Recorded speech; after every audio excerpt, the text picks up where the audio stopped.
Señoras, señores, amigos, amigas, buenas noches. En nombre de la Fundación Cuña Casasbellas y de quienes desde este lado del escenario intervendremos en la tercera jornada del 11 Brumario Poético 2015, los jóvenes artistas Nerea Rodríguez al acordeón, Marina Almida con el violín y yo mismo en la recitación y lectura, les damos las gracias por su asistencia a este recital poético-musical en torno a Manuel Cuña Novás y Jorge Cuña Casasbellas, como ustedes ya saben, mi padre y mi hermano. A lo largo de estos últimos 10 años, en los sucesivos Brumario Poético, venimos narrando las biografías poéticas de Manuel y de Jorge Cuña, dedicando a cada uno de ellos sendas jornadas específicas. Esa tarea culminó el año pasado con la excusa de celebrarse el simbólico 10º Brumario. Por esta razón, habiendo decidido continuar la lectura de ambos poetas, lo haremos hoy en una jornada única, confrontando de un tirón algunos pocos aspectos de sus poéticas y de su poesía respectivas. A modo de preámbulo, hemos de señalar una cuestión central que ambos compartían, a saber, la consideración de que la poesía, en tanto que acción y práctica excelsa del lenguaje, lleva sobre sus espaldas la creación del mundo, dotándolo de sentido y de significado que por sí mismo no tiene. Entiéndase bien lo que se quiere decir. Sin entrar en cuestión religiosa o teológica alguna, haya Dios o dioses, si es que existen el uno o los muchos, el convencimiento general es que aquello que llamamos cosmos, también mundo o universo, es en todo caso un mundo interpretado, una realidad construida a lo largo del último millón de años por la imaginación y razón de la propia especie humana que lo habita. Y que por lo tanto, desde ese momento original de la especie, ya no hay otro mundo reconocible que el interpretado y no hay otra realidad que la construida. Es en este sentido que podemos afirmar con toda rotundidad que el propio ser humano, y de entre ellos el primero el poeta, es el verdadero creador del mundo al nombrar las cosas que de algún modo percibe. Incluso en el relato bíblico, es el propio Dios el que reconoce al hombre ese poder de nombrar y de constituir el mundo, el paraíso en su caso. Así pues, crear el mundo la tarea de la poesía, tras ofrecerle sentido y significado a la experiencia sensible del poeta respecto de la naturaleza y del artificio humano, que es a lo que Jorge dedicará todo su esfuerzo poético, o bien a la emergencia poética del psiquismo más profundo, que acorralado por funestas fuerzas exteriores, libra su batalla contra el absurdo desde el interior del propio ánimo y espíritu del poeta, que es lo que logrará Manuel Cuña. De este modo, ambos, Manuel y Jorge, comparten una misma afirmación y una misma pregunta. La afirmación, considerar la poesía como fundadora incesante del cosmos y, en consecuencia, de la propia condición humana. Y la pregunta, que ambos se hacen, ¿qué sentido tiene la existencia en esas circunstancias? ¿Qué significado debemos otorgar a este episodio del existir que se libra entre la nada que precede al nacer y la nada que sigue al morir? A partir de aquí, ambos poetas difieren en casi todo lo importante. En primer lugar, difieren en el valor de los términos mismos, tanto de la afirmación como de la pregunta. En segundo lugar, difieren en la respuesta ofrecida. Y en tercer lugar, difieren en el modo en que uno y el otro traducen ambas cuestiones. Traducen poéticamente ambas cuestiones. Empecemos en primer lugar por Manuel. Manuel Cuña Novás nació en Pontevedra el año 1924 y falleció en su ciudad natal el 17 de mayo de 1992 a los 68 años. Era, Manuel, el hijo mayor de 5 hermanos. Los padres, Manuel Cuña Cuña y Sara Novás, eran ambos maestros. El padre, miembro del Partido Socialista Obrero Español, a cuyo ideario el hijo, haciendo lo suyo, también se mantendrá fiel durante toda su vida. Al poco de llegar a la República, en 1931, sus padres fueron destinados como maestros a Ciudad Real, llevándose con ellos a los 5 hijos pequeños. Al estallar la guerra en 1936, Manuel Cuña tenía 12 años y a su término cumplirá 15 el mismo día, el mismo mes, en que las tropas franquistas entraban en Ciudad Real, hasta ese momento nombrada por la República como ciudad libre. Al sufrimiento de la guerra siguió el horror de la represión franquista. Miles de personas que en la provincia manchega habían resistido a los ejércitos nacionales hasta el último momento, lograron escapar hacia las costas de Levante mientras eran ametrallados por la aviación del ejército victorioso. Entre esas personas ametralladas iba el padre de Manuel, miembro destacado del PSOE en la ciudad, quien logrará salvarse de una muerte segura, dirigiéndose al exilio y asentándose en Panamá, donde falleció en 1974 sin poder ni querer regresar nunca a España. La madre y los 4 hijos regresan entonces a Galicia sin poder saber qué está siendo del padre. Nada más llegar a Pontevedra, mediados del 39, las autoridades castigan a la madre dejándola sin escuela y sin medios para alimentar a sus hijos.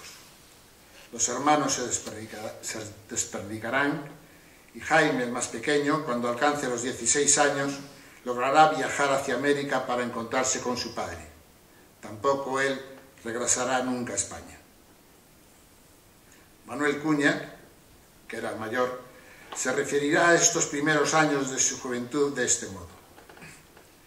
En Pontevedra vivíamos un ambiente provinciano y mezquino dedicado a la ruleta de la denuncia, en el que yo, mientras tanto, expulsaba de mí mismo todo cuanto pudiera dañar los núcleos desnudos de mi propia actitud y entregado plenamente al esfuerzo moral que comporta la creación de toda personalidad. Desde el caos y la angustia, las fuerzas interiores se amurallaban de espera y de silencio. Y fue la poesía, entonces, como una toma de conciencia, como una manera de permanecer en el mundo, desafiando ante los demás nuestro distanciamiento del cotidiano vivir. Conoce entonces a Josefina Casasbellas y tiene 2 hijos. Jorge, que nace en 1945, y Miguel, que viene al mundo un año más tarde. Manuel tiene 22 o 23 años y es el momento en que empieza a escribir poesía en gallego, alternando con el castellano que venía utilizando desde la adolescencia. Pero en 1947 sufre una temible crisis nerviosa, mezcla de agotamiento, desesperanza y debilidad física. Los informes de los psiquiatras que lo trataron no dejan de señalar las duras condiciones que arrostra Manuel Cuña en esos momentos. Sin empleo fijo, entre estudios y trabajos ocasionales, algunos periodísticos, pero con 2 hijos pequeños que han de vivir en Vigo con los abuelos, mientras él, todavía bajo el estigma de rojo, busca trabajo desesperadamente. El cumplimiento del servicio militar a trancas y barrancas, subiendo enfermo en bicicleta a la cuesta de Figueiredo, el avance de la tisis, la inquietud poética que pugna por alcanzar el psiquismo más profundo, todo esto estalla en una crisis nerviosa que todavía agrava más la situación. Solo la atención de los doctores psiquiatras Villamil y José Ramón Martínez, al que dedicará poco tiempo después su primer libro, Fabulario Novo, logrará salvarlo del desastre y de la locura que se avecinaba. Y llegamos a 1948. Cuña, con 24 años, se dispone a asumir su destino poético con absoluta dedicación y entrega.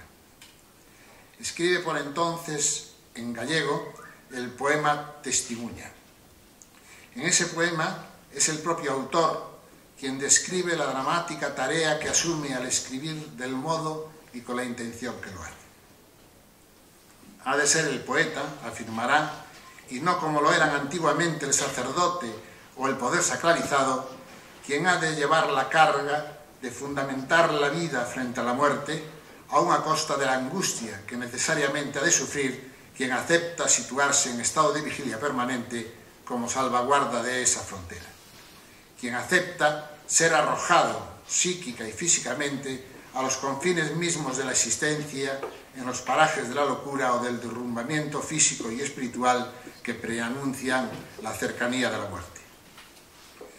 La figura neorromántica rilkeana del poeta como un cuerpo de angustia en el camino, con la flecha del verso todavía ardiendo en sus manos, es también la descripción del joven Manuel Cuña, su autor, atendido por los doctores Villamil y José Ramón Martínez Díaz. Poema Testimuño. A miña vida é como unha lenta augama. Longas noites de incertos camiños na tebra e sempre debecendo a chama que na topo. Servidume, 2 fillos, e en ningures fogar. Si te cais unha vez ao meu lado pasades, non vos mei o segredo da miña tafega. Eu afinco os balados que cinguen o espanto ao outro termo. Mais, se achades un corpo de anguria no voso camiño, cunha frecha inda quente de bo nas súas mans, devolvédemo, eu son.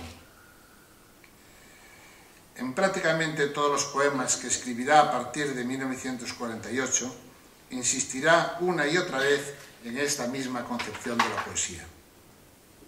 Así, en el soneto La Fragua, será el propio poeta quien, a golpes de martillo, forje el poema sobre un sí mismo incandescente. El ritmo acentual del poema es el del batán golpeando el hierro al rojo vivo. Poema La Fragua. A martillazos lentos y seguros, a golpes de sonido incandescente, exprimo el corazón, bato mi frente, apuntalo la altura de mis muros. Rojo ya de presentes y futuros, ebrio de luz azul, de azul reciente, me consumo desesperadamente y caigo entre los sueños más oscuros. Grito destellos sobre el llanto mudo, entre las manos que me ordenan, grito el fuego partido de mis ojos. Mi corazón está, pero desnudo. Mi frente se ha poblado de infinito. La muerte no hallará más que despojos. Fabulario Novo, editado en 1952, aunque una gran parte de los poemas incluidos en él fueron escritos años antes, es un poemario que para muchos lectores de Manuel Cuña Novas resulta ser uno de los poemarios más importantes en la historia de la literatura gallega. Como diría Bernardino Graña, Fabulario Novo es un punto de arranque de nuevos caminos para la poesía gallega de la segunda mitad del siglo XX, a pesar de la brevedad de su obra, e influyó poderosamente en los poetas jóvenes de los años 50, en referencia también a sí mismo. Su primer cuaderno, el primer cuaderno de Fabulario Novo, comprende 5 poemas, desde los que nos hablan, en confidencia espiritual profunda, 5 animales del rural gallego. Las 5 fábulas del fabulario, aún careciendo de moraleja, ofrecen una lección profunda en torno al sentimiento inefable del encuentro con la naturaleza, de gozar la rosa sin quebrar su tallo, de compartir en silencio el vuelo alunado del búho. El segundo cuaderno lleva por título A frauta dende a Tebra. Contiene los poemas en lengua gallega más memorables, densos y trascendentes de su concepción poética y de la misión del poeta que él en ese momento define. La misión del poeta es morir como fuente, entregarse al poema hasta disolverse agónicamente en él. En los 3 primeros versos del poema que vamos a leer, Noite Mayor, que está incluido en este segundo cuaderno del Fabulario Novo, el poeta desciende a través de secretos sueños hasta el fondo más íntimo de su ser, allí donde yace enterrado el ángel, la luz entrañada. Ese descenso onírico del poema de Manuel es el mismo viaje iniciático de Gilgamesh, de Orfeo, de Ulises, de Dante, hacia los infiernos, del que solo se sale marcado por un saber más profundo e inasequible para quien renuncia a emprenderlo. Para Manuel Cuña, esa sabiduría, ese saber esencial, no es otro que aquel que permite ofrecer un sentido a la vida, que logra hacer de cada acto del ser humano un acto trascendente, un acto responsable y no vacío y no absurdo. En la segunda y tercera estrofa, durante el ascenso hacia el hondón de su propio espíritu, el poeta contempla, como dice, con las manos desesperadamente tendidas cara al cielo, cómo el mundo exterior, su mundo real, social y familiar, ha sido derribado y resta fantasmal. A partir de la quinta estrofa y hasta el final, todos los heridos en este viaje infernal, los aplastados de tiniebla dura, los sísifos de toda hora se levantarán en lucha agónica contra todo aquello que amenace su destino, antes de caer en la nada y en la muerte.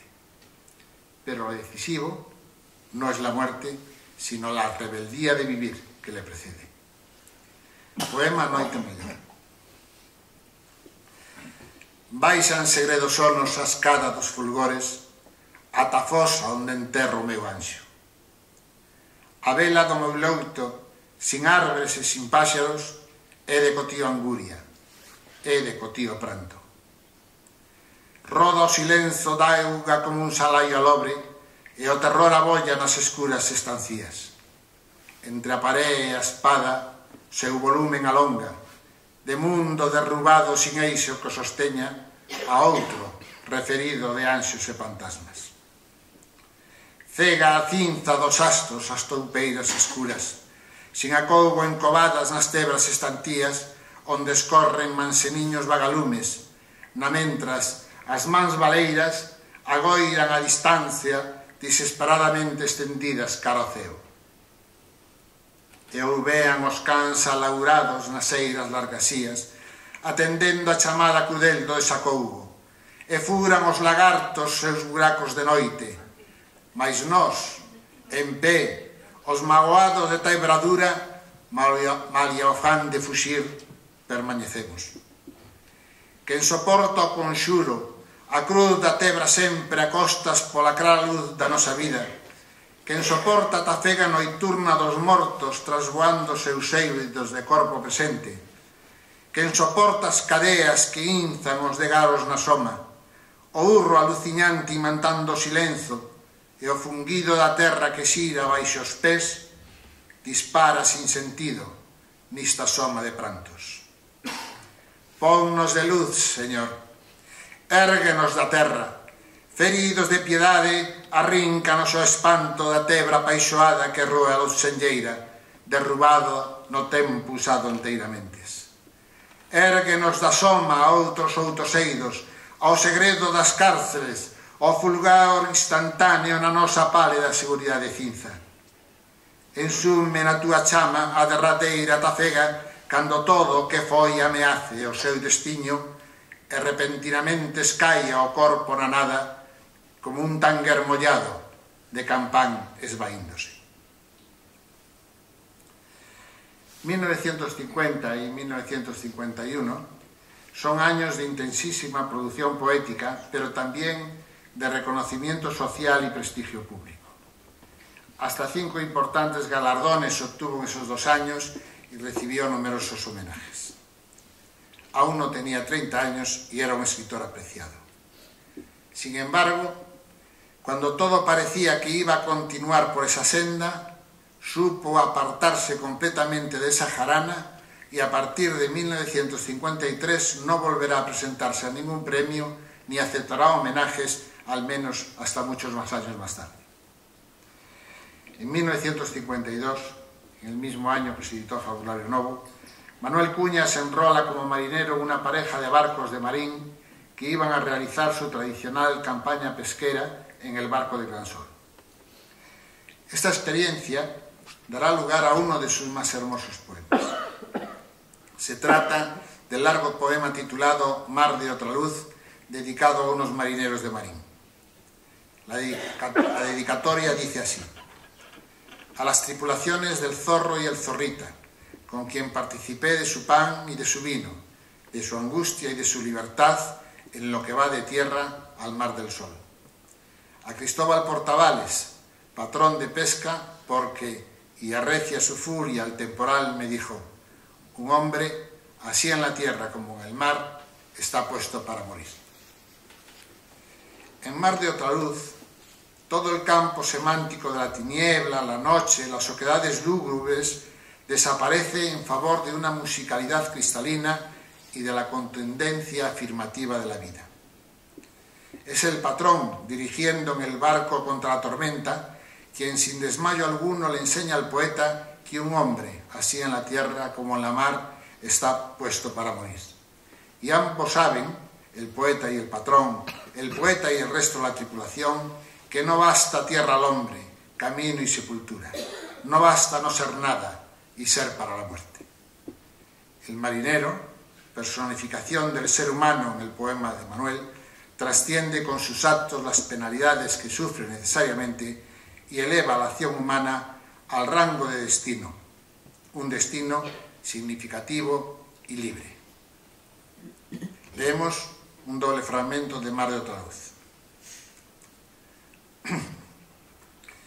He vivido en la tierra los caminos del mar. Nacían con el puerto la nave y su destino. Todo era sueño entonces, o todo era o nada, y pasé, sin quererlo, desde el polvo a la ola. Y surcaron mis venas profundos leviatanes, estelas incendiando timoneles espumas, cruzando así mi sangre gota a gota nevada con la pálida aurora que ayer tal vez quisiera. No basta tierra al hombre, camino y sepultura. No basta no ser nada y ser para la muerte, ser clamor de campanas sobre el luto del aire, reiterar la materia funeral de la ola. Rota nave de ayer, doliente nave a solas, ¿se irá la mar contigo pudriendo su oleaje? ¿Volverás al misterio que invadiera tu estela con más puros cuidados, con idénticas ansias? ¿Te llevarás la ola fundida con tu llanto? ¿Es difícil la vida donde empieza el silencio? Di verde o mar azul, ¿te irás con tu muerte rodando y sucediendo mi destrucción amarga? Que diga el marinero la canción del destino, el salmo fervoroso de tus profundidades. Ya, si voy a la vida, mi mano no pregunta. Construye en tu silencio la soledad del mástil. Marina Hermida y Nuria Rodríguez, las jóvenes artistas que nos acompañan y que forman el dúo Firveda, interpretarán ahora dos movimientos del gran tango de Piazzolla.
Años después de Mar de otra luz, pero aún bajo el tiempo de la dictadura, escribirá Manuel otras poesías que se refieran también a aquel impulso afirmativo a favor del trabajo y del esfuerzo trascendentes.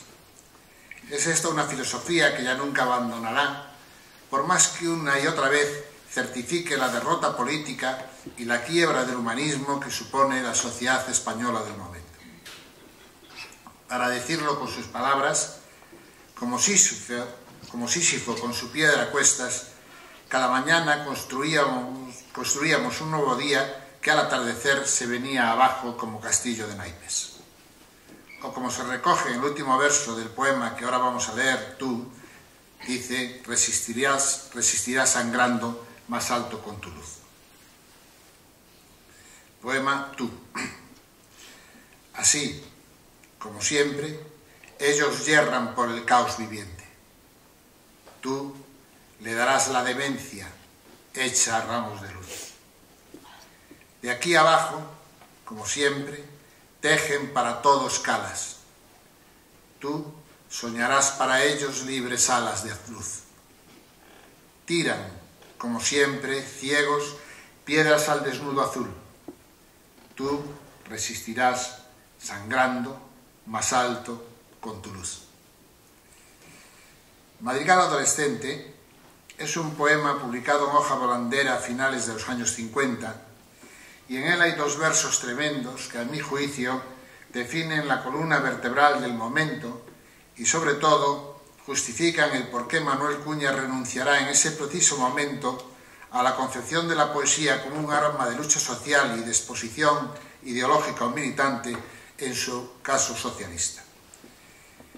Esos versos dicen así: acción, aún no, todavía, cuando toda acción espanta. Para ser rebelde tú, con un silencio te basta.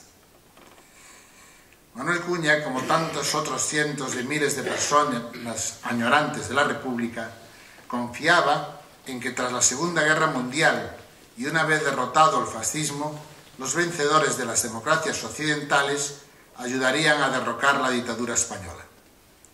Sin embargo, nada de eso ocurrió. Es en este contexto que Manuel Cuña escribe el poema que hemos leído, que vamos a leer, perdón.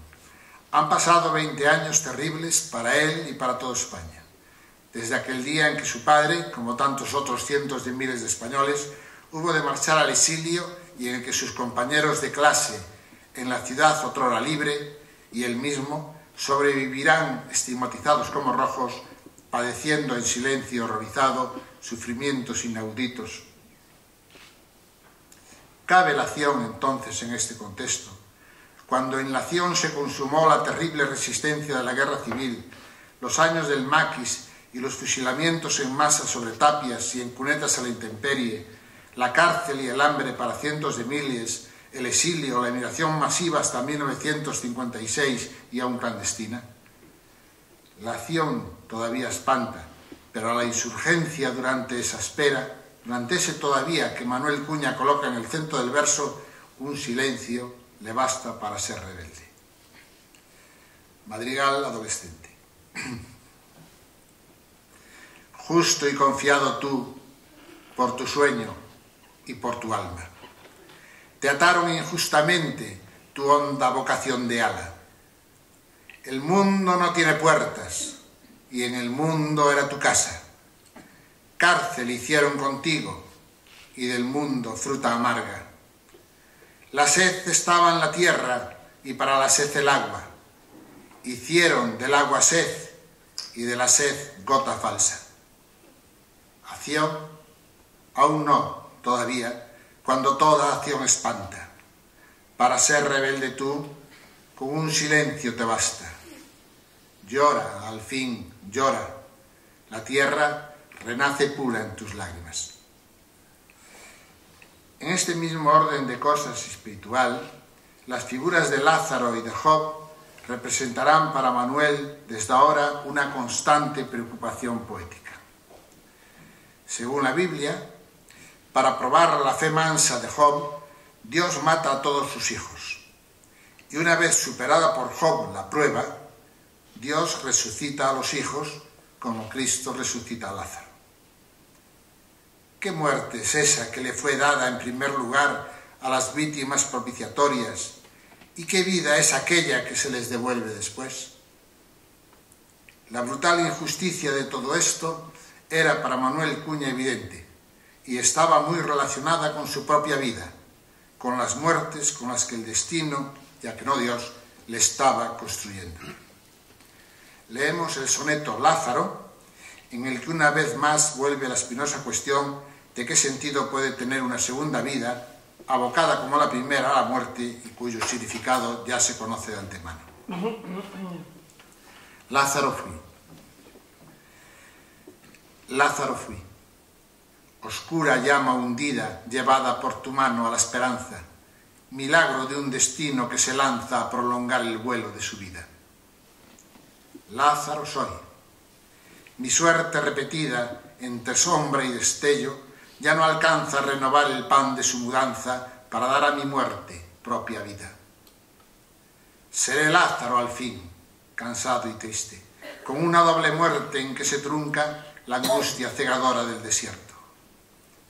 Y sin estar viviendo cuanto existe, solo nada seré para ser nunca un vivir que se acaba en estar muerto. Así fue como le ocurrió en su existencia poética a Manuel Cuña. Para decirlo con sus propias palabras, y así pasaron los años. La soledad nos impelía a la comunicación de nuestros ánimos y la rebeldía ya no era moneda en circulación. Cada mañana construíamos un nuevo día que al atardecer se venía abajo como castillo de naipes hasta que volvieron a abrirse las escotillas de la esperanza. Y efectivamente, cuando la dictadura se acaba, vuelve para Cuña la esperanza. En sus palabras, vuelve la esperanza, siquiera sea por breve tiempo, de hacer posibles y fructíferas las palabras, libertad, pueblo, infancia, que habían alentado la clandestinidad contenida. Pero vuelven cuando ya no tenían la carga de inocencia y verdad que les había adjudicado el silencio de tantos años. Todo esto tratará de expresarlo en un poema escrito en 1978, 3 años después de la muerte del dictador, dedicado a Federico García Lorca con el título Revelación de última hora. Respecto de este poema dirá: mi estado de ánimo, en el principio de aquella transición social que para nosotros huracanaba vientos largo tiempo cautivos, quiso reflejarse a través de un trabajo retórico concentrado en el martirio de García Lorca, usando acentos y palabras prestadas de Cernuda, de León Felipe, de Alberti, de Neruda, de los hombres de la España peregrina, del exilio, para comprobar si quedaban rescoldos del sentimiento con que habíamos vivido. No oculto mi decepción. Leemos algunas estrofas de este revelador poema. Revelación de última hora. Anónimo del siglo XX. Desde un Finisterre cada vez más póstumo y más cerca, España peregrina me devolvió a la altura de tu verso. Grito hacia Roma, amor.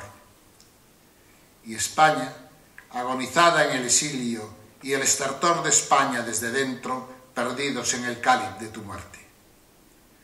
De una vez concluida la tragedia, sangre y después mortaja, apagada la luz del candelabro, exánimes las puertas de la sangre, a quienes aún permanecemos como último bastión del humanismo, nos queda irrestañable y dando tiempo al morir, la angustia de ya no ser. Nos quedan 40 años de odio para nadie, de amor, pero en silencio. Los vientos que heredamos, vientos de resistencia, solo fosas comunes, martirizadas lunas del exilio, nos separan de los sepulcros suntuarios ofrecidos con escarnio de claveles y póstumos laureles oficiales a los huesos que fueron sonoros de esperanza. Lo han escogido bien quienes al fusilarlo han querido disparar al corazón de su raza. No es la hora del canto y la ternura. Son cartas a los muertos las que tienen respuesta verdadera. y escribo y amortajo. Hemos puesto las manos en la brasa para salvar el fuego. Hemos puesto las manos en el frío para salvar la nieve. Hemos puesto la sal en carne viva para salvar de España su esperanza. Ha servido de nada. Hemos puesto tu verso en el silencio, levantado tu nombre hasta las águilas, hasta cicatrizarlo en las raíces del árbol clandestino. Ha servido de nada. Pero la libertad fue nuestra, como fruto mortal y prohibido, de quien cultive hierbas tú escribiste sobre la boca del muerto, sin dejarte llevar por los caireles de la riba, aunque sirva de nada. Pues los que yunque arriba crecen sobre tu horrible asesinato, y los que yunque abajo seducen con tu voz prestada ahora, están tendiendo niebla entre la luz y el pueblo. Están sembrando de sombras, de bienes y de siglas por donde el pueblo pierda sus caminos. Y este sería el fin de otro principio, el fin de su producción poética y el principio de unos años dedicados a su trabajo, a la participación en el Partido Socialista Obrero Español, al que permanecía fiel y bajo cuyas siglas es elegido senador por la provincia de Pontevedra en la primera legislatura de la democracia, cargo que ostentará sucesivamente renovado hasta su muerte en 1992. Hemos culminado hoy esta breve alusión a la poética y poesía de Cuña Novas, habiendo dirigido nuestra mirada hacia una aventura vital que pugnó por rescatar poéticamente la libertad y la infancia que le habían sido arrebatadas un día de abril de 1939 y poder resistir bajo una época triste. Que supo ver, por ejemplo, en la esforzada vida de cada quien, por ejemplo, de los marineros de esta provincia nuestra, la más alta expresión del humano. El batallar que trasciende a la apropiación y, por tanto, labra huella imperecedora en el devenir de todos y cada uno de los que tenemos la dicha de leer sus poemas y haber sido testigos de su personalidad. Como él mismo escribió, cuando se ciegan los horizontes del pasado, no por ello se ciegan los horizontes humanos de la vida. No somos siervos de la historia, sino protagonistas de ella. A fin de cuentas, la historia es el reflejo fugitivo que se desprende de nuestro propio devenir. Ahora, segunda parte de este acto dedicado a Jorge. Y la obra conjunta de Jorge, el hijo, puede ser considerada metafóricamente como una insurrección apocalíptica llevada a cabo por el poeta contra el estado sagrado y la corte celestial, el Olimpo en la mitología griega. En su rebeldía, el poeta convoca para que le ayuden a las potencias creadoras, titánicas, que braman en los confines del inframundo por su cautiverio. Os explicamos. Suele entenderse por cosmogonía el conjunto de relatos que pretenden dar respuesta al origen del universo y al origen de la humanidad. La mayor parte de las cosmogonías, cada una con su particular narración y simbolismo, suelen considerar que antes del cosmos, del universo ordenado y armonioso, nada había sino un no ser, acaso un caos informe. En algún instante ignoto, el instante sagrado por excelencia de la creación, de ese caos originario surgirán y vendrán a la existencia las divinidades primigenias y tras ellas los dioses, los hombres, las cosas.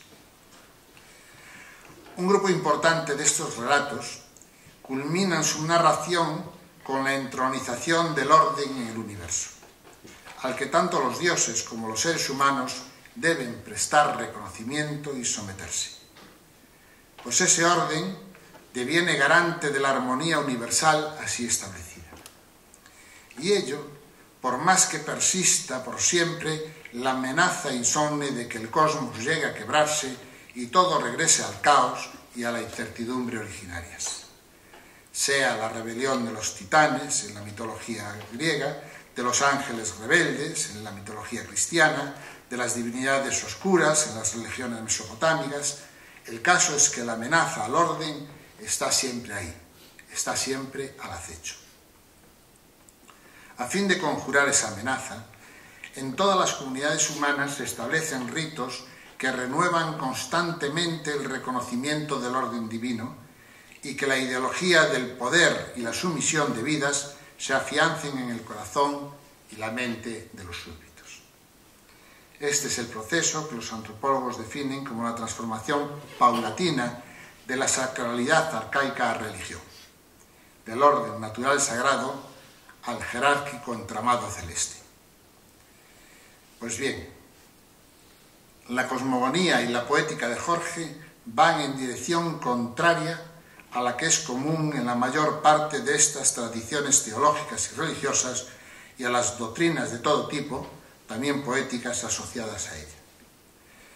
Pues para Jorge, ese orden establecido por la jerarquía celestial y su fruto, la armonía universal, son en realidad la mayor mentira. Un cuento de probada eficacia simbólica, pero que busca justificar, y de hecho lo logra, la jerarquía terrestre.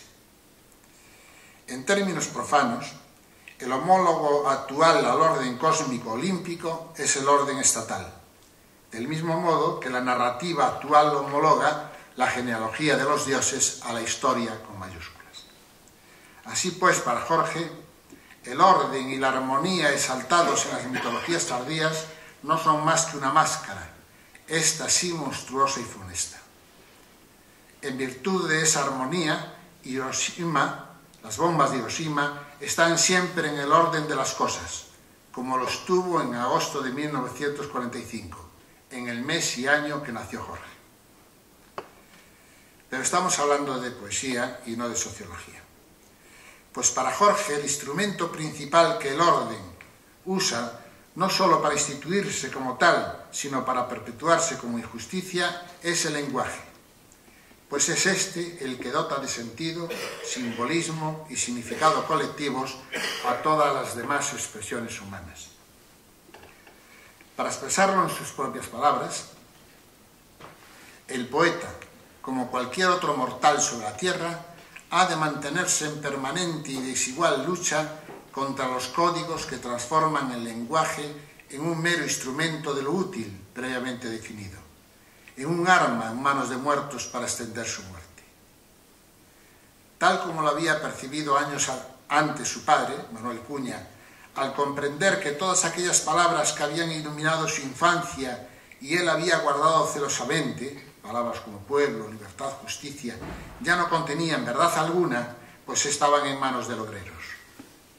Pero Jorge, a diferencia de Manuel, plantea que la devastación del lenguaje realizada por el poder, que mata y pudre todo aquello de lo que se apodera, va mucho más allá de la utilización perversa de unos pocos vocablos, por más significativos que sean en la lucha social o política inmediatas, pues afecta, según Jorge, a toda la estructura de la lengua.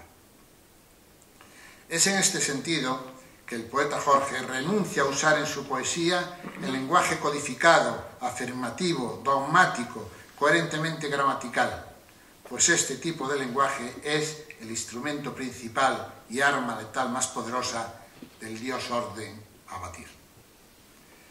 Para esta lid, Jorge invoca en su ayuda a las fuerzas oscuras, es decir, a esas divinidades anteriores a los dioses fundadores de orden y que han sido arrojados por los dioses poderosos al mundo subterráneo, pero que ahora consuman el eterno asalto del Olimpo, del orden sagrado y de lo determinado. El Apocalipsis, lo veremos en sus poemas, no le atomariza, pues toda lucha, y esta en particular, es siempre una lucha definitiva. Si el orden olímpico, el Zeus Estado, es sencillamente la muerte y su inexorabilidad, no menos inexorable, dirá Jorge, no menos inexorable, imperativo y fatídica es la vida, que pugna y batalla de modo incansable contra la rigidez estéril de la muerte. Esta es la tensión que expresa Jorge en su poemario sin que quepa duda de qué bando escoge. como en todas las cosmogonías conocidas, también en Jorge el apocalipsis y el nacimiento del mundo se confunden. Ambos son el mismo momento de la historia. La violencia del parto y el llanto del niño que rompe a nacer son instantes del mismo esplendor y de la misma esperanza.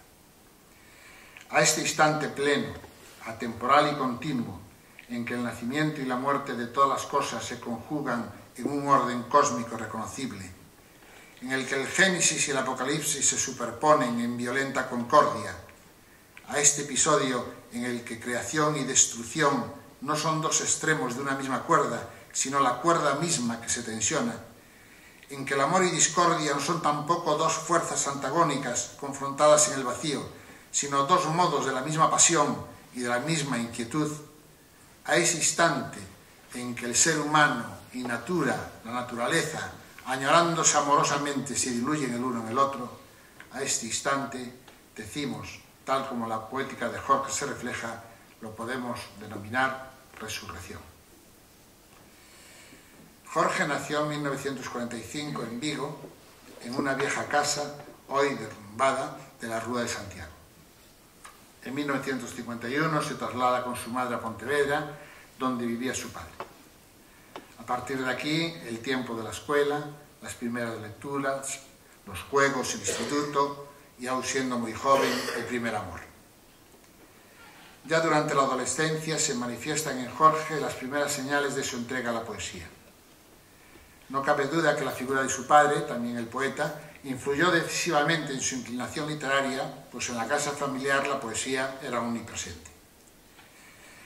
Así pues, Jorge Cuña encontró en su niñez, adolescencia y juventud primera algunos de los escritores determinantes en sus primeros pasos poéticos. Rilke, Baudelaire, Rimbaud, Neruda, Vallejo, Miguel Hernández, Lorcamón, Quevedo. Cuando llega a Santiago en 1962, con 17 años recién cumplidos, Jorge dispone ya de una formación poética invidiable y está en condiciones de elegir su propio camino poético. En esta época, aún en Pontevedra, se produce un hecho que le influirá grandemente tanto en su poética como en su formación ideológica vinculada al anarquismo. Tenía 15 o 16 años. Junto a un reducido grupo de amigos descubre en las estanterías interiores de la Biblioteca Pública de Pontevedra varias decenas de libros prohibidos por el régimen procedentes de la requisa de los centros obreros y culturales republicanos. Entre ellos, el famoso texto de Bakunin, Dios el Estado, y sobre todo varios del ensayista suizo Juan Grave, director del periódico anarquista La Revolte, los cuales impresionaron vivamente al joven estudiante. Sus primeros poemas datan de esa época. Tras superar los 2 cursos de estudios comunes en la Facultad de Filosofía y Letras de Santiago, se marcha a Madrid para seguir la especialidad de lenguas clásicas. Al poco de llegar a la capital, se incorpora, como uno más, a los grupos de estudiantes anarquistas más activos en la lucha contra la dictadura. Él recordará esos años de la primera estancia en Madrid, entre 1965 y 1968, como los tiempos de la revuelta contra las instituciones, contra la universidad y su cultura muerta, contra el Estado y su mentira, contra la urbe y el desarraigo de la naturaleza, contra el lenguaje afirmativo del poder y por el encuentro con la palabra y la sintaxis libres, abiertas y primigenias. En ese tiempo, varios de sus amigos, poetas en ciernes como él, habían optado por continuar la corriente de la llamada poesía social al calor de las urgencias de la lucha contra la dictadura. Otros se adscribirán a las nuevas escuelas poéticas que aparecían por doquier y que entre ellas pugnaban descaradamente por dominar el panorama poético y literario del momento. Lo que, claro está, equivalía, y en ello residía el juego, a imponerse en la naciente industria cultural. Sin embargo, Jorge, al igual que su padre había hecho 20 años antes, no acepta entrar en esos juegos de influencias y trampantojos. Ese primer periodo madrileño se lo acaban abruptamente, ingresa en la cárcel de Carabanchel en abril de 1968 y es juzgado por el Tribunal de Orden Público al año siguiente. Su procesamiento por el Tribunal Especial trae consigo la orden inmediata de incorporarse al servicio militar por año y medio, primero en Figueiredo y después en el cuartel de la Grela en Coruña. Ahora, Marina Armida y Nerea Rodríguez intervendrán por segunda vez con el Ave María de Piazzolla.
entre 1963 y 1968, en esos tiempos a los que Jorge se refería como de revuelta contra las instituciones, cárcel, cuartel, escribe los 14 cantos de su poema Serpigo, aunque su publicación se demora hasta 1972, cuando ya está en Pontevedra y ejerza como profesor en la Academia Germinal, fundada con su hermano.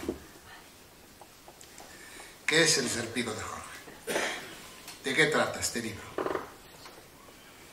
Serpigo, según la definición médica, es la llaga, la úlcera que cunde avanzando como serpiente, de ahí el nombre, por el extremo anterior al tiempo que cicatriza por el posterior. Ese primer significado del vocablo, Jorge lo asume absolutamente como primer significado y tema central del poema. Por ello lo elige como título. Desde esta perspectiva, el libro es una inmensa llaga poética que avanza como metáfora de la vida, del vivir. Un vivir que progresa serpenteante mientras la infancia, la juventud y la edad van quedando atrás cicatrizadas. Miramos hacia el pasado lo que ya está muerto, y el presente es la herida que avanza lacerada por la dureza de la vida misma. El futuro no nos adelanta su sentido, no siendo aquella fatídica condena que fatal aguarda su ejecución. ¿Qué sentido tiene todo esto? ¿Qué significado hemos de atribuir a semejante desvivir cicatrizándose? La respuesta poética de Jorge a estas preguntas es muy otra a la que había ofrecido su padre 20 años atrás. Lo que da sentido a este azaroso avatar de la vida, dirá Jorge, es precisamente la voluntad humana de encontrarle algún sentido.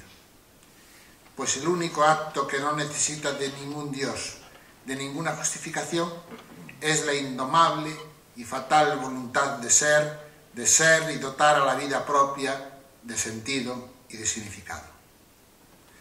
Sísifo, una vez más, recogiendo la piedra en el valle y subiendo cada vez por la ladera con su carga a cuestas, es la señal de que el esfuerzo y la voluntad trascienden el sinsentido de la vida y hacen inmortal al héroe hombre que nunca cede en su caminar.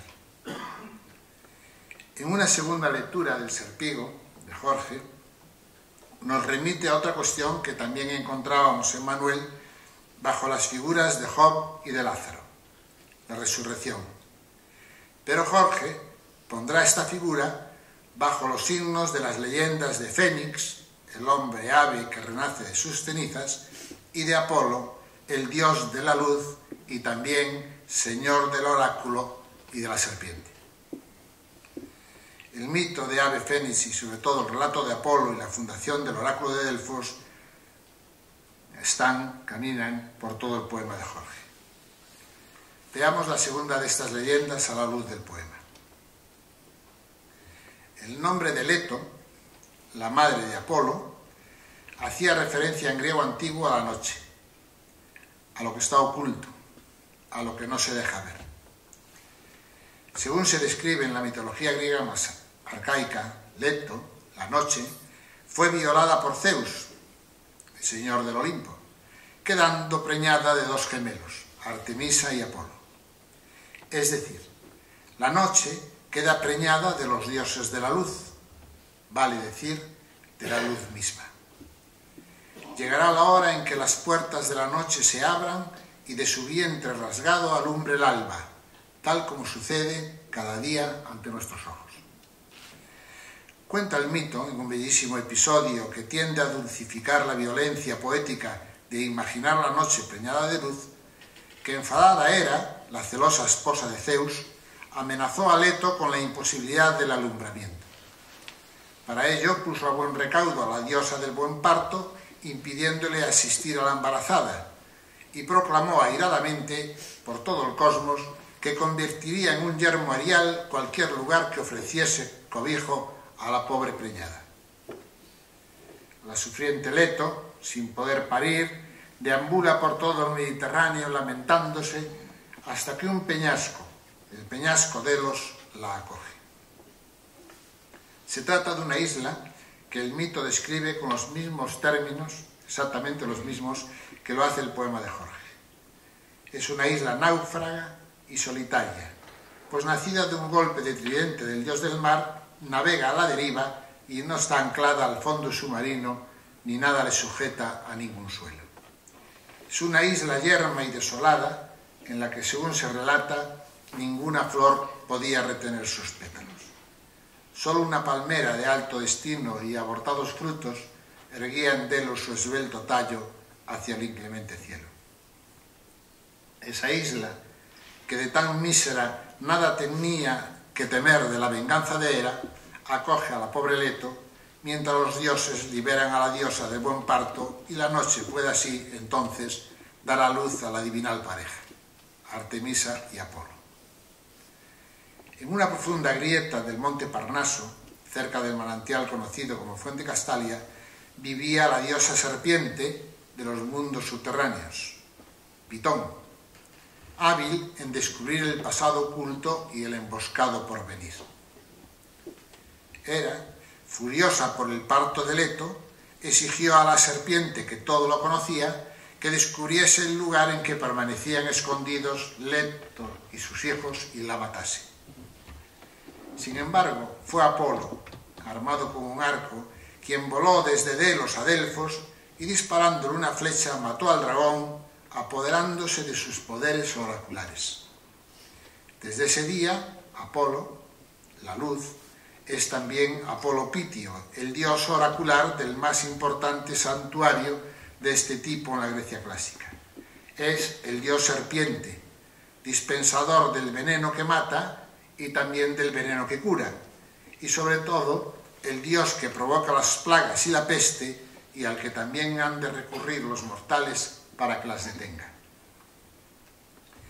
Esta mítica narración late y discurre sinuosamente por el libro de Jorge como reflexión y pregunta dirigida precisamente a la pitonisa de Delfos, sobre el significado de la existencia y la muerte, allá cuando nacer y violencia eran sinónimos, cuando la noche estaba preñada de luz y la luz de veneno, la peste es vida y la vida al instantáneo fulgor de las escamas de la serpiente.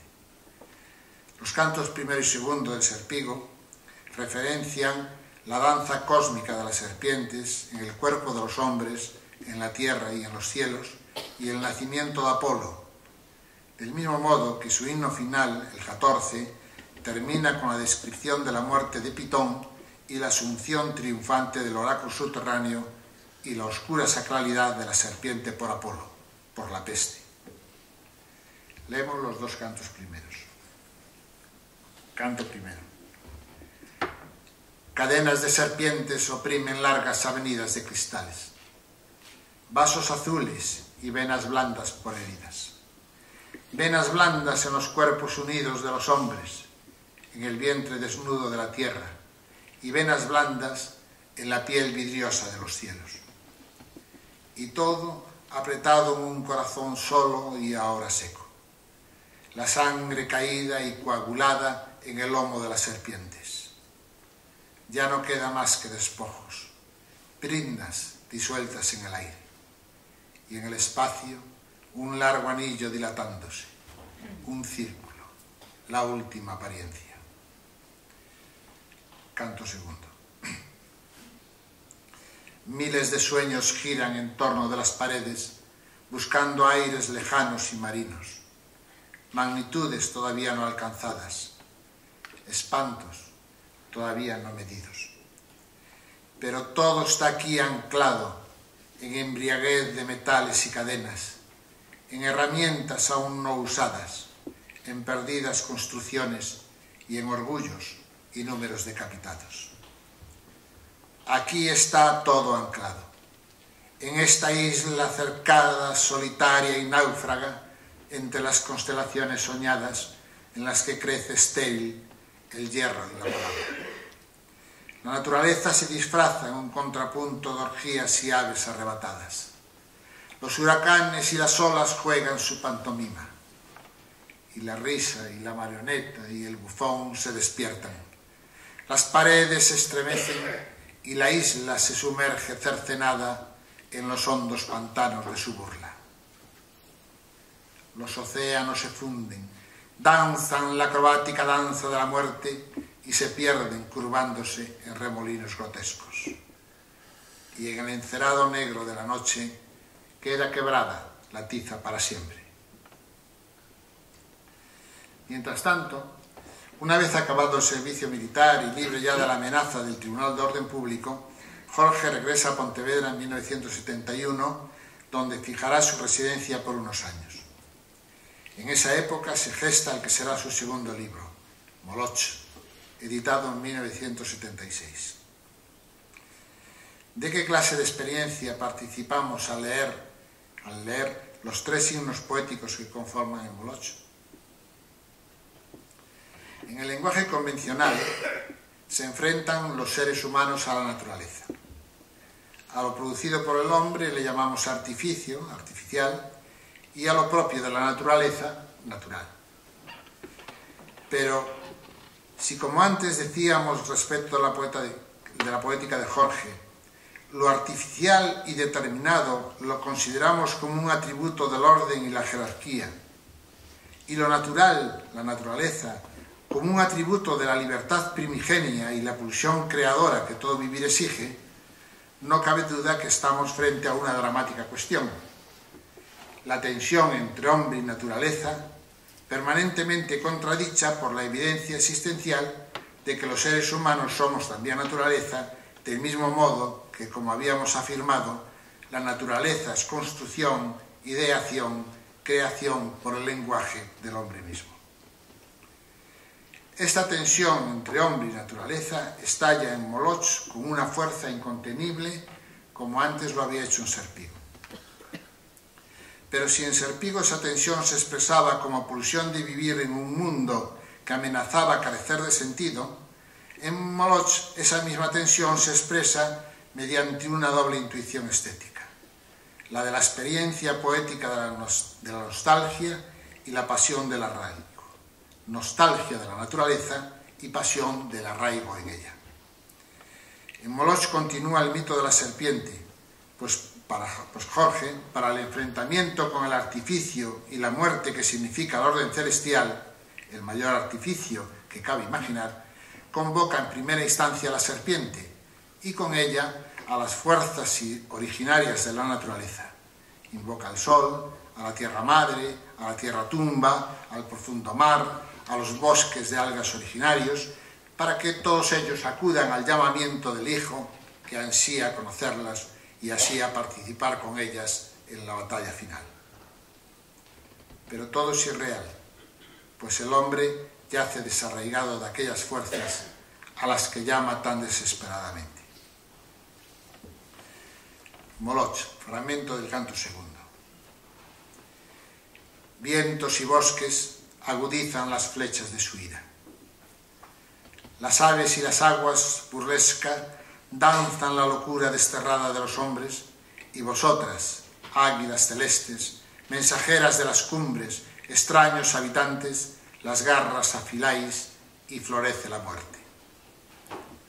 Trazado está el camino del holocausto. El acróbata y la muñeca juegan al amor. Las naciones se despiertan y a las llamas ofrendan su ternura, coronan de guirnaldas el exilio en la noche, desgarrada la distancia, doliente desterrado de la madre, huésped no más allá de la tierra, y ciñen sus cuerpos con los escudos del combate, fortalezas del hambre que se devora a sí misma. Entonad, naciones, los cantos de guerra. Entregad al vértigo de la catástrofe el juego de los jardines donde edificasteis la tortura de enanos y gigantes, látigos hirientes de la palabra que niega o afirma, disfrazados golpes de metal, las máscaras ciegas de cemento donde se oculta estentoria a la risa del verdugo. Entonad, naciones, los cantos de guerra. El camino del holocausto está trazado.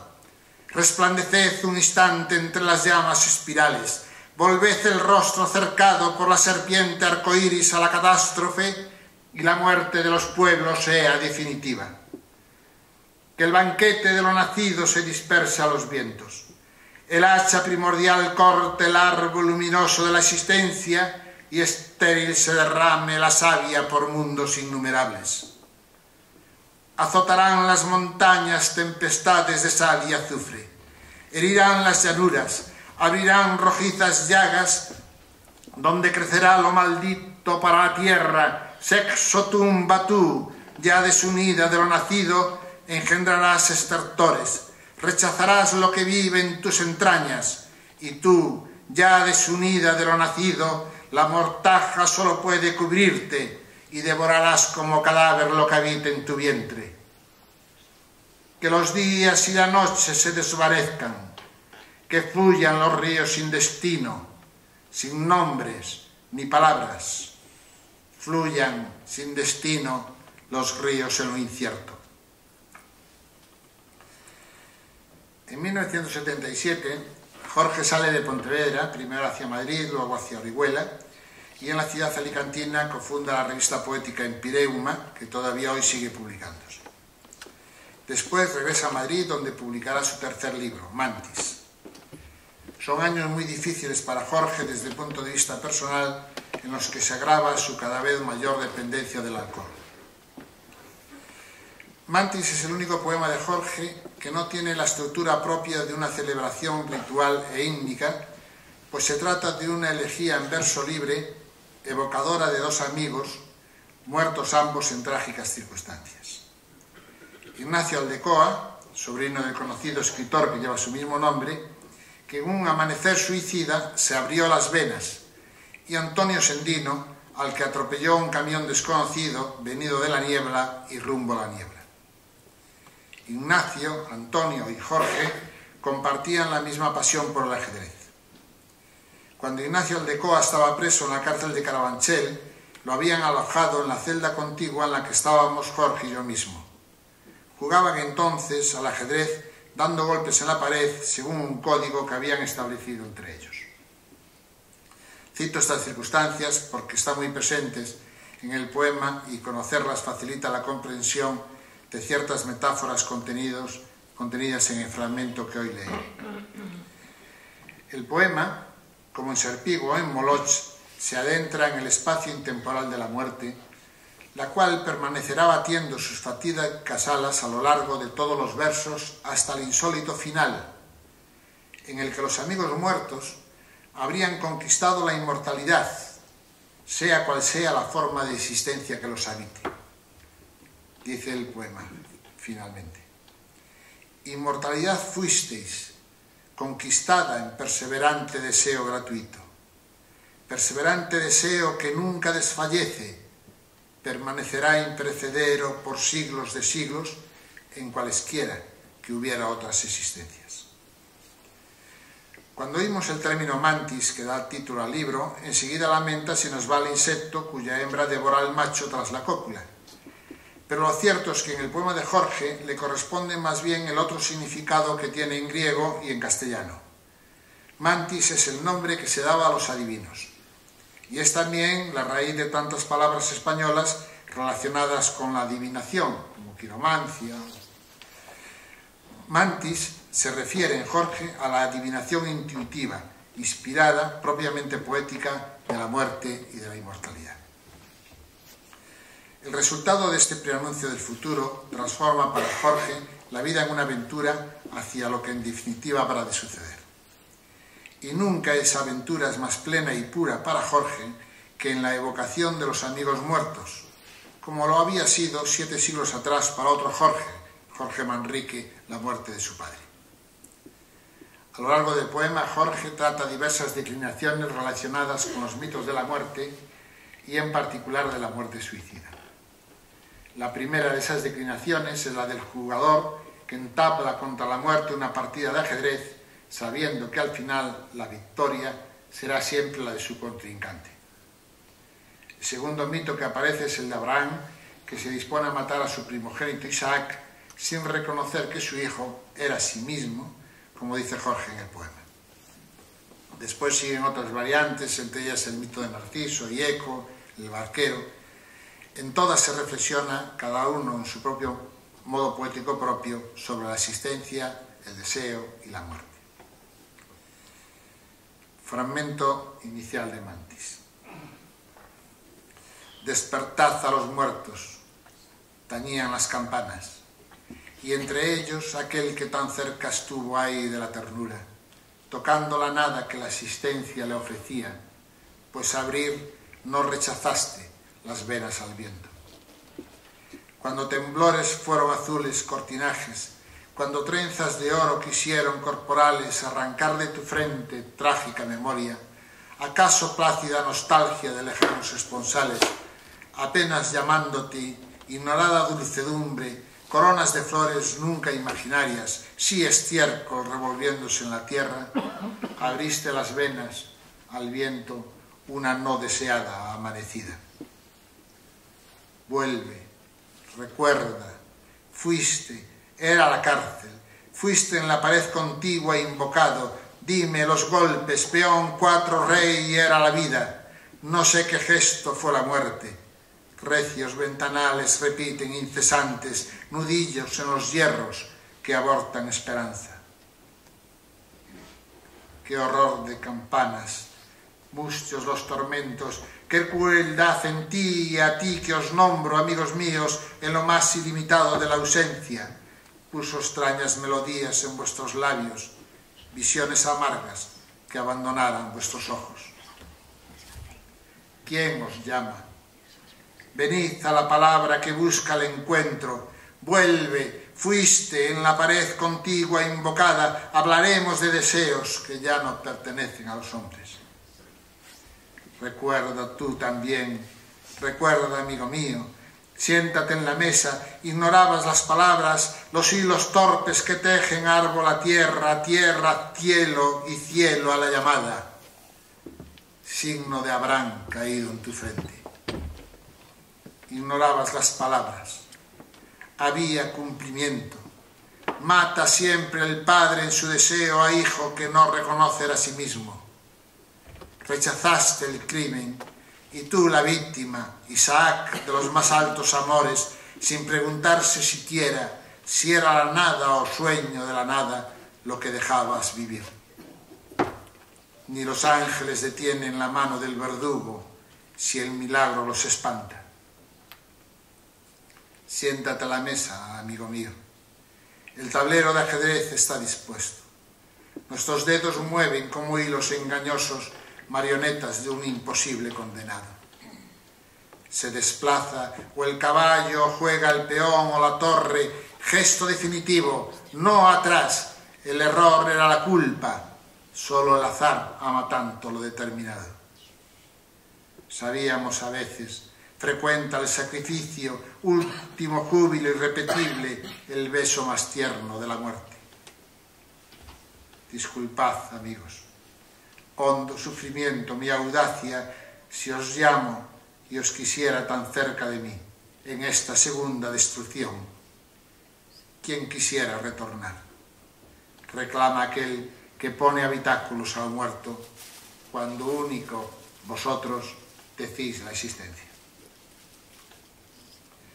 Afortunadamente, a finales de los 80, tras su regreso a Pontevedra, Jorge dará un giro absoluto a su dependencia del alcohol, librándose en el último momento de tan penosa como frustrante enfermedad. Encuentra entonces la paz de espíritu y despliegue de la inteligencia necesarios para producir el último de sus libros, Hipofanías, cuyo valor poético y formal es a nuestro juicio extraordinario. Hipofanía es la aparición subyugadora que llega desde las profundidades. Es aquello que acaece, que sale del oculto y otorga su vivir como deseo de su permanencia. Ese dar a la luz la vida oculta, esa resurrección de lo que está eclipsado, es lo que Jorge denomina con la construcción griega hipo, lo que está debajo, fanías, lo que se hace presente, lo que parece. Según la concepción humanista de Jorge, el desarraigo respecto de la naturaleza que comentábamos al referirnos a Moloch se sustantiva socialmente, entre otros hechos, en el funesto delirio tecnológico de poseerla y utilizarla para fines espurios, por ejemplo, apreciándola solamente por su valor económico. Esta actitud nos lleva justo a donde hoy estamos: la destrucción de la naturaleza, de nuestro entorno, y con ella la destrucción del propio ser humano. Pero no se trata tan solo de la devastación general del planeta, la ruina de los bosques, el envenenamiento de los mares y ríos o la polución universal del aire. También padecemos una maligna tendencia a suplantar la naturaleza con artificios e imitaciones. Como dice el prólogo de Hipofanías, hace tiempo que nos han impuesto vivir en lugares inhóspitos y en ámbitos de los que en el fondo deseamos librarnos. Pues cuando no haya selvas, ni tigres acechando tras los cañaverales, ni rayos ni tormentas, y solo refugios, entonces incluso el hombre del miedo sabrá que él mismo es su propio infierno y tendrá miedo de la propia piel. Cuando no haya ballenas libres, tampoco habrá hombres libres. Solo pobres hombres con más temores que nunca, porque son nuestros sueños los que se despiertan a la hipofanía del alzado de la cola de la ballena, y son nuestros sueños los que morirán cuando ya no queden ballenas en el mundo. Este desafortunado montaje se extiende hoy, dice Jorge, como una peste, de modo al parecer imparable. Sin embargo, este deplorable tinglado no representa otra cosa que la caricatura histórica de un proceso mucho más hondo y dramático que conmueve a la especie desde tiempos inmemoriales: la significancia de lo humano en un cosmos por el hombre mismo erigido, pero cuyo espectáculo semeja trascenderlo y del que, por construirlo, aún habitándolo, permanentemente se destierra. En Hipofanías, como antes lo hicieran Mantis en Molocho, en Sarpigo, Jorge nos ofrece la posibilidad de renovar ese encuentro con la naturaleza, con nuestra propia naturaleza, deseante y creativa, a través de imágenes, metáforas y versos que llegan al poeta desde lo más hondo de sí mismo, desde lo que subyace, desde lo que está sumergido en el hondón del alma, y ahora llegará a la luz. Fragmento de Hipofanías. Máscara, la casa muda natura en lo habitado, estigma de vecindad para cielo, para tierra, lacerante lazo para aire amargo, para mar. Pérdida de natura despeña el habitar al desamparo. Habitamos, donadora de formas, fatídica la ausencia, angustia de la que brotan a corazón abierto espacios, despiadadas telarañas que asfixiantes aletargan la nutricia, verdinegra maternidad de los bosques. Es lo muerto, lo habitado. Pérdida de natura, la ausencia. Es angustia, lo muerto. Ausencia, natura, lo perdido. Muertos, estigma de vecindad para aire, para mar, son encarnizado lazo para cielo, para tierra. Aire, mar, eco y eco blanquecinos en el interior de la casa, resonancias funerales, cielo, tierra en el hueco de la máscara. Los muertos visten a los vivos con el ropaje de la existencia, tejido con hilo sonoro de sombra en el exilio de la vida. Invocadnos, somos palabra en vuestra boca. Si no se pronunciase el nombre de la nada, ¿qué nombre para algas, árbol o los mortales? Sean nosotros la piel verdinegra del bosque, húmeda intimidad la espesura de nuestro cuerpo. Reinicia tus pasos, alimentándote de rebeliones en la conjunción del arco iris y del gesto de la mano. Deseo, no posesión, haya natura en el deseo. Presencia de lo común entre los vivos y los muertos. Marina Hermida y Nerea Rodríguez interpretarán la última de sus piezas, a la tango de Hermosa.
Llegamos al final de esta jornada del Brumario, dedicada al reconocimiento de algunos temas centrales que relacionan las obras poéticas de Manuel Peña Novas y de su hijo Jorge Cuña, de cómo la vida de cada ser humano puede adquirir un sentido y una significación trascendentes, pese a no ser otra cosa que un tránsito efímero entre dos nadas, entre dos vacíos. Pero la clave está, según los poetas, en la voluntad de vivir, de ser, pero no de cualquier manera. No se trata para el ser humano de sobrevivir, como diría Jorge, sino de vivir plenamente, convocando a su andadura todas las fuerzas de la naturaleza en las que sobreabunda ese mismo espíritu y esa misma voluntad de permanecer. No se trata para el ser humano de sobrevivir, dirá ahora Manuel, sino de vivir amurallando el propio silencio, allí donde reside el ángel poético, cuya voz inaugura la verdad que los estados y las dictaduras siempre persiguen. Como escribió Schopenhauer, la voluntad de ser es manifiesta en todos los seres de la naturaleza, orgánicos o inorgánicos, en la gota y en la ola, en el electrón que gira y en la estrella que fulgura, en el animal que se duele y en la planta que crece. Pero solo el hombre puede, a partir de esa voluntad que vence a la muerte, ofrecerle un sentido a su batallar. Puede conocer, puede ver, puede hablar, construir la palabra, construir el poema, construir el mundo. Y con Jorge, con Manuel, cuando llegue la mala hora, el barco zozobre o el camión en la niebla nos golpee, poder decir, he permanecido. Gracias y fin.